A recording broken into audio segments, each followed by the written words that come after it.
One of the most common questions I've been asked over the last couple of weeks since interest rates have started to decline is, what impact will these declining interest rates have on the Australian property market? I think there's three major things. Now, the first one, and I don't know about you, is I actually feel better.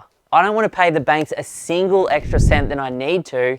And now that they're starting to come down again, sentiment is going to improve, and sentiment's very, very correlated to prices going up in Australia. The second one is borrowing capacity. Now, it's been very difficult to borrow money in Australia now for about the last 5 to 7 years. And as rates come down, it means that you and I can borrow more money. Now, the third one's history. Now, based on a great little article from CoreLogic, for every 1% decline we see in interest rates, we generally see about a 6.1% jump in Australian house prices. Now, a few years back, I read another article by CBA where they said for every 1% decline in interest rates over a period of about 2 years, we should see about a 15% jump in house prices Australia-wide. So the combination of feeling better, getting easier access to money, and history are going to be very, very positive for Australian prices over the next 18 months. So obviously you and I love to geek out on property. Which markets do you actually like at the moment? I think geek out is a little bit of an understatement given the fact that every single year we analyse over 4,222 suburbs. But after recently going through this exercise, there's 3 markets in Australia that we think look really undervalued with great potential. Now, the first one is Brisbane. Obviously, Brisbane's hosting the Olympic Games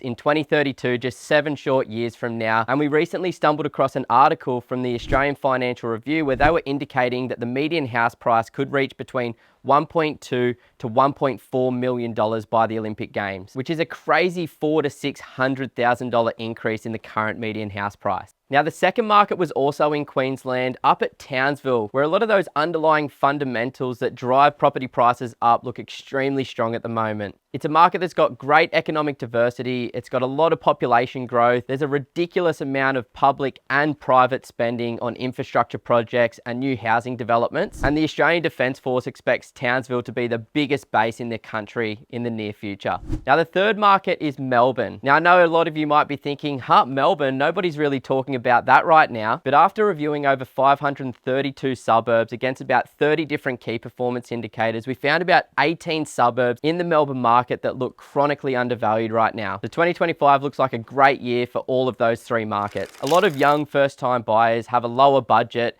and in particular, this one client had a budget of $450,000. So they were wondering, where could I buy for $450,000? You know, what's crazy is 6 months ago, a year ago, I never would have thought that this market would be in this price category, but you can buy phenomenal houses or townhouses in Melbourne right now for under $450K. Now, there's 2 particular parts of the market. That is the northern side and the northwestern side of Melbourne at the moment, where you could go out there and buy like a 3 or a 4 bedroom townhouse for well below $450K that rents for $400 a week. Or in some parts of the city, if you know where to look, there's these beautiful big 600 plus square meter blocks of land where you can get these little diamonds in the rough and these 3 bedroom, 1 bathroom homes for sub $450K. Now, that's obviously not going to last long once the cat's out of the bag, but it looks like a phenomenal opportunity for the next 10 years right now. One of the strategies we absolutely love here at Pumped is houses with capital growth and cash flow potential. Now, I heard something recently like the cat might be out of the bag. Can you actually do houses and granny flats in Melbourne right now? Well, yes, you can build granny flats and rent them out separately in Melbourne. Now, this is a recent change in legislation from the 1st of November in 2024. Now, an example of this would be one of our clients, Kate, who's looking to pick up a house in Melbourne for around $500,000, which is expected to rent for between $400 to $450 per week right now. But then she's thinking about building a 2 bedroom, 1 bathroom, fully functional, fully separate, fully private granny flat in the backyard for about $250K. Now, local property managers believe that those 2 bed, 1 bath granny flats should rent for as little as $350, but potentially all the way up to $450 per week, depending on the location. Now, this gives the investors that we work with an incredible opportunity to increase their cash flow, to get incredible long-term capital growth, and manufacture some tax benefits from building that brand new granny flat. Now, I want to know, can I actually still buy a property in Brisbane for $600,000? You know, there's 2 very particular types of property we can still get in Brisbane. Now, I like one of them and I don't like the other. Now, the one I don't like is the unit market. Obviously, there's heaps of cheap unit markets throughout Brizzy, but based on the history over the last 30 years, we've found that houses and townhouses have performed about 125% better than units across Australia's major metro markets like Brizzy. The one that I do like though is those townhouses in smaller complexes, you know, the 2 to 3 or maybe even 4 bedroom options. And in the fringes of Brisbane right now, sort of between about 20Ks and about 30Ks from the city, there's all of these super affordable townhouses where you can still get in for under 600K and get really high rent of at least $500 per week. I was catching up with an absolute legend in the office this week, Dennis, and he was wondering how long does it take to get to financial freedom? Well, the reality is everybody's in a different financial position, and that means it's going to take some people a little bit longer and some people less time to get financially free. But for the average family earning over $150,000 combined as a household, with the right investment strategy and the right team in place, should be able to get financially free within 15 years. Now, I recently talked with a super high net worth individual who knows how to invest in property, and his first question to me was, which markets are overvalued right now, or which markets should I be avoiding at the moment? From having looked at Australia's 19 largest markets, which are all of the capital cities and all of the major regional markets, I personally wouldn't go too close to Sydney right now, Wollongong, Canberra or Hobart. I think parts of Adelaide, parts of Perth, parts of Brisbane are extremely overvalued at the moment as well, along with the Gold Coast and the Sunny Coast right now. Which is funny, right? Because it's like, well, where is actually left that's still undervalued? And the answer to that question for me is parts of the Brisbane market, Darwin, Melbourne, Geelong, Bendigo, Ballarat and Townsville. So there's a whole bunch of markets in Australia that have done extremely well since the last GFC. And then there's these little pockets, if you know where to look, or if your data search is big enough, that you can find extreme and incredible value right now. Now, if you're going out there at the moment with $1 million, whoa, of your own money right now, which market, which suburb, and which type of property would you be going out there for and looking at right now? Now, I'm really clear on exactly what I'd buy if I had $1 million budget right now, and that is down on the southeast beaches of the Brisbane market. Now, in particular, I love the look of Cleveland and some of the surrounding suburbs down there at the moment. And what I'd be going out there and buying is a 3 or 4 bedroom, older house on at least an 800 square meter block of land as close to the beach that I could possibly afford. Now, these beachside suburbs appear to be some of the most undervalued waterside suburbs in any capital city around the country at the moment, with nothing but incredible potential for the next 10, 20 or 30 years. Now, the other day I was sitting down with a client for a portfolio review and a planning session, and they're currently sitting on $1 million worth of debt on their principal place of residence, and they asked, how can I use a partner property to pay off this debt?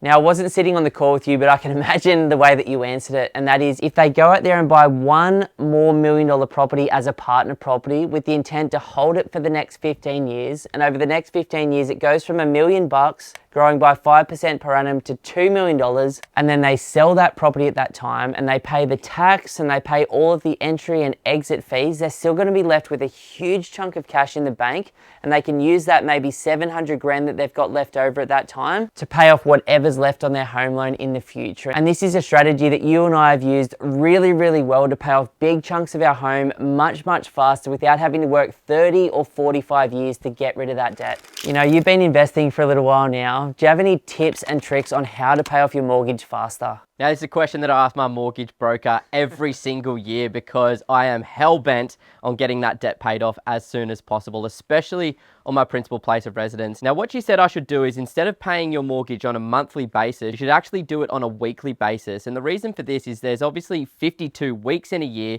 but if you're just doing 12 4-week months, you're only paying off 48 weeks per year. So those extra 4 weeks per year over a couple of decades is going to enable you to speed up that debt reduction phase. Now, it's not going to be crazy. It might speed it up by 5, maybe 7 years, but still, that's 5 or 7 years that I don't have to worry about paying that interest to the bank. So absolutely something that I do. Now, at the moment, I'm speaking to at least 10 to sometimes 15 investors every single week right now. One of the most common questions that we get asked is it still a good time to buy? You know, it's such a personal question, but for me personally, as someone who's got some savings in the bank at the moment and a secure income, I'm certainly looking to take advantage of the market conditions in Australia with interest rates coming down right now. Now, the 2 to 3 markets that I'm sort of toying with at the moment and the different ideas running through my head is maybe the Sunshine Coast for my own home, the South Brisbane beaches for a self-managed super fund purchase, and I really like how undervalued Melbourne is right now and the new granny flat laws that they've just passed across the entire state. So I might be looking for another house for maybe 500k down there in Melbourne to get the 2 incomes while that market's still super undervalued. But they're just the ideas rattling around in the back of my head, and I suppose by the end of the year we'll see where we're at. G'day guys, my name's Ben and I'm the director here at Pumped on Property, and I just want to say a massive thank you for watching our content today. Now, if you're thinking about buying an investment property in the next 3 to 12 months, then the team and I would love to offer you a one-on-one strategy session. In that session, we can talk about exactly where you are right now, where you'd like to be longer term, and we can deeply educate you on the Australian market. And then you can take that information and go and absolutely smash it on your own, or potentially become one of the small number of clients that we work with each week. To book your session, all you have to do is go to www.pumpedonproperty.com and click that book your free strategy session button. But either way, we wish you all the best on your journey as an investor to financial freedom.